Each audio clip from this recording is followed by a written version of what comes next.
Just days ago, you wouldn't have been able to see this Twitter page for the Conservative Party of New York State. Now it's back, but the reason why it was taken down for months is still left unanswered. I'm Emily Druby. That's ahead. Also coming up on Currents News, pro-life Democrats are demanding change. They want the Democratic Party and the Catholics who vote for them to reverse their stance on abortion.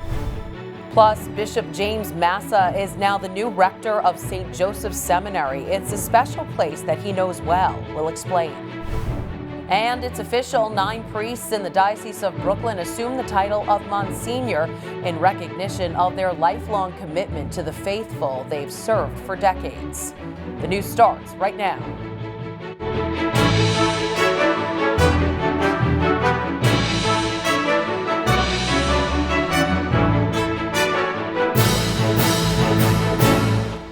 Good evening, I'm Christine Persichetti. For 2 months during an important time in the election season, the New York State Conservative Party's Twitter feed had been shut down. It happened 3 times this year alone. It's back up and running now, but the reason why it was taken down in the first place is still unknown. Currents News' Emily Druby has the story. Twitter notifications, a sound that hasn't been heard around the Conservative Party of New York State's office in a while. Twitter deactivated their account from July 9th to September 10th. Their chairman, Gerard Cassar, says they still don't have a reason. This is a major communications aspect. So we feel certain that we lost exposure. Cassar is also a parishioner of St. Ephraim in Diker Heights. This is the 3rd time their Twitter has been shut down this year. It happened for a few days in February and for over a week in April. But this time, the account was down for over 2 months, leaving them unable to tweet during a critical time in the election season and through both party conventions. We're an official political party of the state of New York with a ballot line where all sorts of candidates were appearing on it this year. So it kind of ties in with hundreds of political races. So I think to that degree, Twitter had no sense of what they had done. They reached out to Twitter multiple times and didn't hear back. Then New York State Senate Republican leader Rob Ort and State Assembly Republican leader Will Barclay got involved, writing to Twitter, "We demand answers on why one of the world's largest social media platforms decided to silence New York conservatives," calling it a violation of free speech, demanding it be reactivated, and it worked. Because all of a sudden, we received from Twitter a note indicating, "We apologize, your account has been reinstated." Still no explanation. Still, the big question that's been left unanswered, why? Twitter told the group they were flagged by spam as mistake, while a spokesperson told Currents News, "We took enforcement action on the account referenced in error. The Conservative Party of New York State has over 150,000 registered members." I am concerned that we didn't get a reason.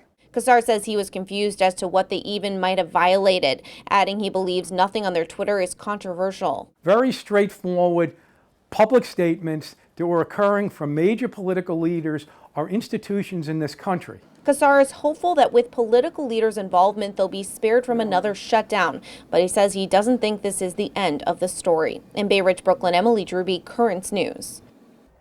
What's in a name? Well, for 9 priests in the Diocese of Brooklyn, the new title of Monsignor means they've had a life of service well lived, an honor bestowed on them by the Holy Father.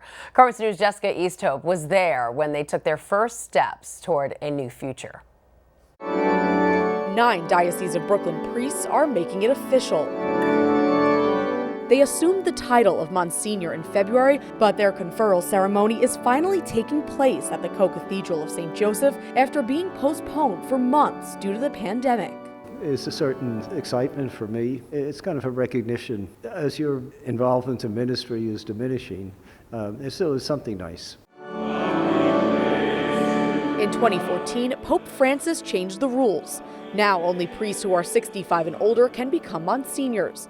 The title symbolizes a life of service well lived. That includes Monsignor Richard Allmeyer, Monsignor Joseph Cunningham, Monsignor Edward Doran, Monsignor Casper Fernari, Monsignor John Gilday, Monsignor John Harrington, Monsignor William Hoppy, Monsignor Raymond Roden, and Monsignor John Vesey. Only 10% of the number of priests can be Monsignors, so we have some restrictions that we didn't have in the past, and so it's even a greater honor, I think. For each of the men, their new titles mean something different. I was uncertain that I would ever be a Monsignor, but at age 80, I guess I'm entitled to it. Monsignor Raymond Rodin's new future is making him think about the past. It also reminds me most of all how much I love the title Father, being called Padre and Abba in different communities. The Jewish community, I've been called Abba, and that is really an honor for me. Earlier this year, Monsignor Rodin overcame a serious battle with coronavirus. He recently left his longtime home of Our Lady of Sorrows in Corona. I did the best I could at Our Lady of Sorrows. I gave it everything I had. It was time to move on very clearly. I'm very happy that Father Manuel is the new pastor. I can go in peace, as it were.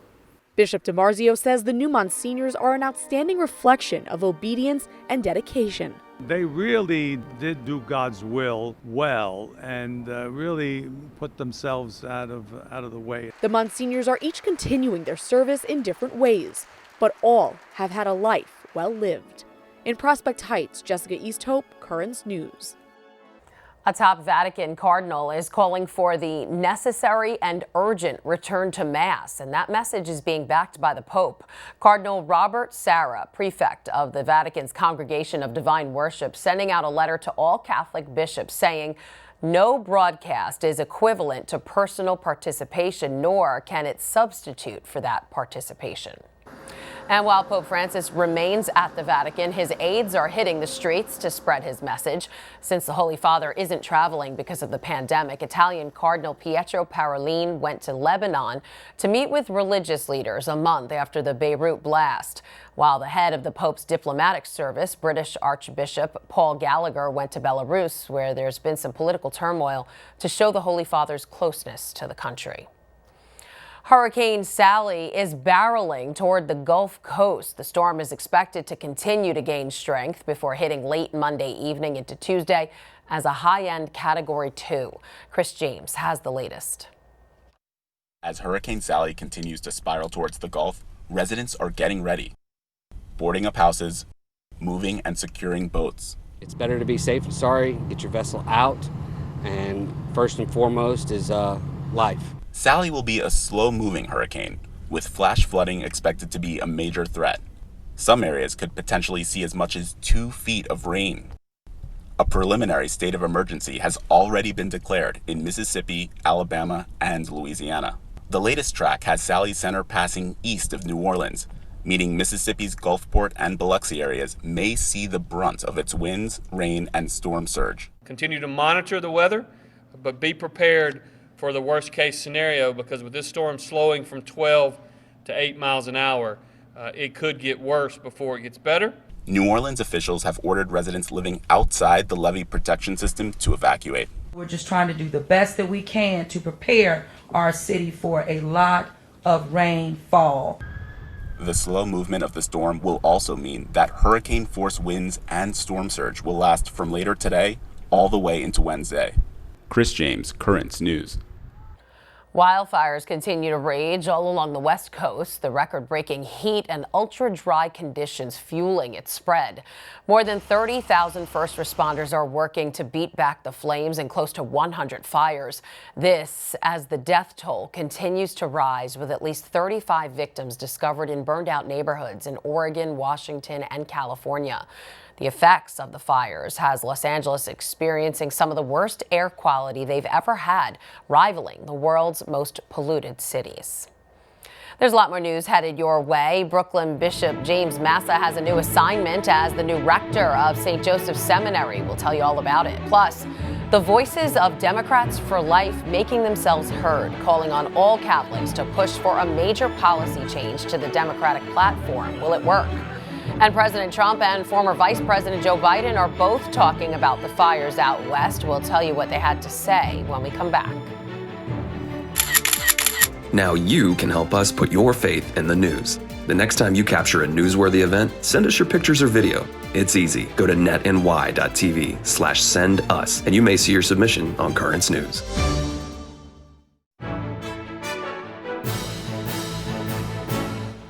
Some 55 staff members in New York City public schools have tested positive for COVID-19. This as in-person classes are set to begin a week from today.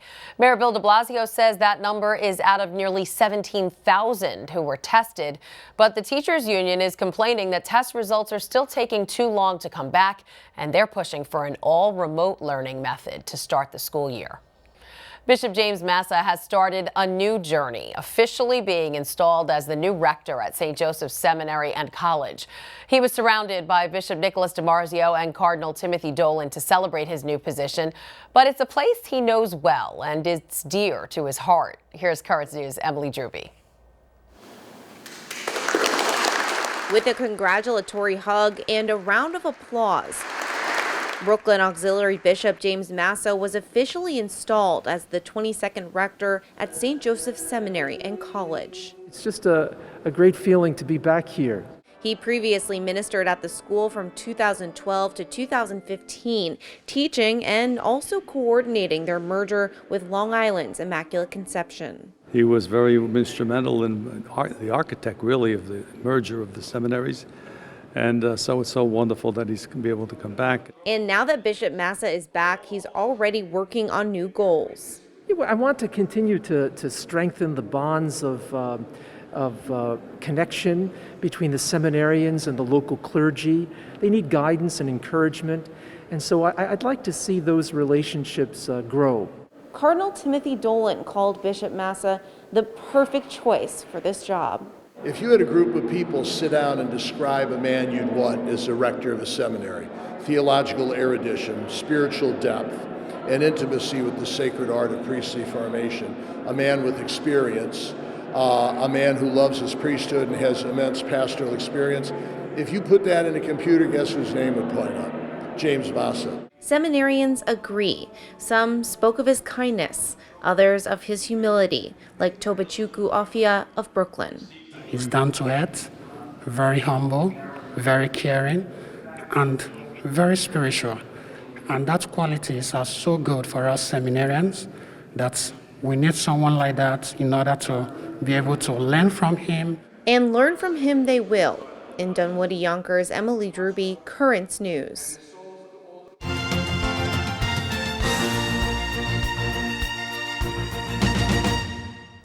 President Trump traveled to California today, meeting with government officials there to be briefed on the dangerous wildfires. We're helping them up out in a very big way. We have the best people in the world doing this. We have all of our people from FEMA. We have law enforcement here. We have the Army Corps of Engineers. We have basically some other military and military operatives that do this. The president also honored 7 members of the National Guard for their bravery in battling the fires. Meantime, Democratic candidate Joe Biden spoke about the situation while at a campaign stop in Delaware. He criticized the president for his previous stances on climate change, calling him a climate arsonist. We need a president who respects science, who understands that the damage from climate change is already here. Unless we take urgent action, will soon be more catastrophic.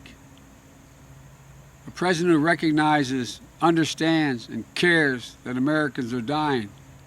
Biden also laid out his policies against climate change during the trip, such as spurring the development of renewable energy. Election Day is just about 7 weeks away, but one group is concerned that their Democratic Party is alienating some Democratic voters because of one issue, abortion. About 100 current and former Democratic lawmakers sent a letter last month to the Democratic Party's platform committee urging them to moderate the party's official position on abortion. Joining us now to talk about that is the executive director of Democrats for Life, Kristen Day. And Kristen, in an op-ed in the Wall Street Journal, you wrote, if elected, Joe Biden would be the most pro-abortion president in history. What's changed in the Democratic Party? Do you think the party's stance on abortion is too extreme now, and why? Well, it's way too extreme and way out of touch with the majority of Americans who want to see abortion rare, want to see limits on abortion, want to see health safety regulations to make sure if a woman does get an abortion, at least it's safe for her. So yeah, the platform calls for expanded funding, taxpayer funding of abortion. It wants to codify Roe v. Wade, and it's just does not make a lot of sense when you look at the electorate. So how can the Democratic Party address the concerns of pro-life Democrats? Right. It's important for the party, especially Joe Biden, if he would like to win this election cycle, is to look to this important voting bloc. There are about 21 million pro-life Democrats who don't want to see abortion be the main platform of the Democratic Party.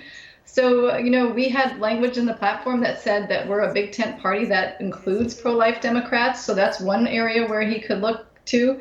Number two, he could eliminate the litmus test against pro-life Democrats. The Democratic Attorney General's Association does not endorse pro-life Democratic candidates.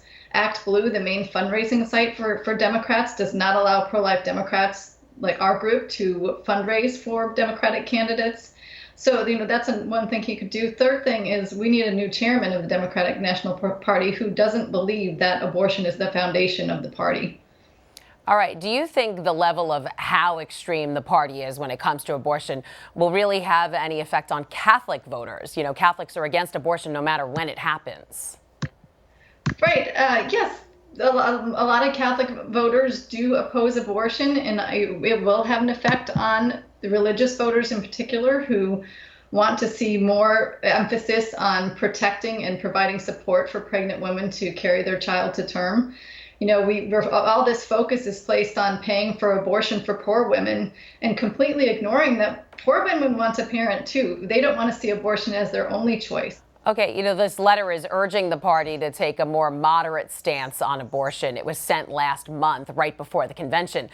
Don't you think it's a little too late? Voters head to the polls in 7 weeks. How can the Democratic Party appeal to these pro-life voters at this point in the campaign? Well, we're going to push right up to the election and push Vice President Biden to really reconsider his extreme position on abortion. And we're going to continue to push after the election as well. We are not going anywhere. I think our message to the Democratic Party is this issue is so important to 21 million Democratic voters that we're not going to let our party be taken over by the abortion industry. We're staying here. We're going to fight. We're going to show up to events. We're going to start being a lot more vocal than we have in the past, because I've seen unprecedented growth of our organization, unprecedented people coming out to support us and have their voices heard. And it's encouraging to me to see that people are more willing to come out on this issue within my own party. So do you think if the party doesn't make any changes to the platform before Election Day, will that have an effect on the election? It absolutely will have an effect. In 2016, a lot of pro-life Democrats did not vote for Hillary Clinton. They either stayed home or, even some did vote for President Trump. So this year around, the same thing is going to happen. I've heard from a lot of pro-life Democrats who are simply going to stay home because Joe Biden has to earn the vote of voters. He can't expect people to come out and vote for him if he, number one, doesn't ask for the vote, and number two, is representing everything that we oppose. So he has to make a real effort if he wants to win. All right, Kristen Day, Executive Director of Democrats for Life. Thanks for joining us. Yeah, thank you so much. Still to come on Currents News, the Holy Father is praying for the safe return of the world's children as they head back to school during this very distressing time. Then we'll introduce you to a dedicated shoemaker with very special ties to the Vatican and Pope Francis's predecessor. Stay with us. Do you have a story idea or want to share a tip? Email us at newstips@desalesmedia.org or call our 24-hour number, 718-517-3122. We'll be right back.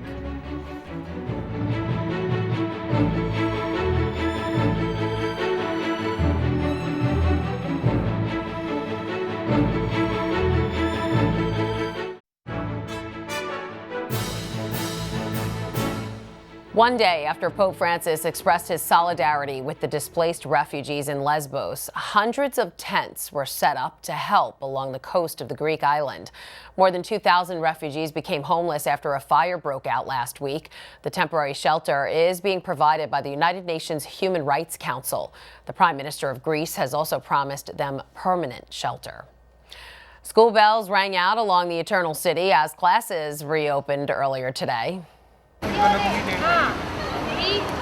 5.6 million students resumed face-to-face lessons, though not without some problems, according to the Italian Prime Minister. Many of the new 2.4 million single desks needed to guarantee social distancing did not arrive in time. Thousands of teaching positions have remained vacant, and older staffers have raised concerns about being high risk. Pope Francis is praying for all students as they head back to school, acknowledging the challenges they're facing. He expressed his hope that the reopening of the school year will be lived by all with a great sense of responsibility. The pontiff also repeated his call for an educational pact for the healthy growth of young people. It's been 50 years since he won the New York City Marathon, but he's still lacing up his sneakers. 80-year-old Gary Merck was back in Central Park this weekend, retracing some of his steps during the very first city marathon, which he won back in 1970. Gary and his grandson ran a 6-mile Central Park loop. The original marathon consisted of 4 loops in the park. Now it spans all 5 boroughs. And finally tonight, a shoemaker in Italy isn't creating sneakers for marathons, but he is making shoes worn by some very important people. He says his faith has helped him make his dreams come true. Claudia Torres has the story. His name is Antonio Arellano. He was born in Trujillo, Peru, and he's been in Italy for 30 years. His profession, hard work, and dedication have led him to make shoes for all types of people. But there's one in particular that has marked his life, thanks to a special pair of red shoes, Benedict XVI. It was a huge joy. When they called me, I shared this happiness with my son, Daniel. I told him, they ordered my shoes for Benedict. This is great. It was wonderful. That's how I felt. From that moment, a lasting friendship grew between the German Pope and this Peruvian cobbler. On my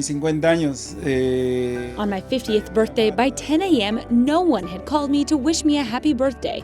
My phone hadn't rung. In that moment, the Pope's driver showed up. He said to me, "The Holy Father sends you a gift and his congratulations." Antonio has collected thousands of anecdotes during his 30 years in this profession. He recounts some of them in his book, Il calzolaio del Papa, the Pope's Shoemaker. In it, he shares the secrets that made his dream come true. La fe es grande. Tener la fe.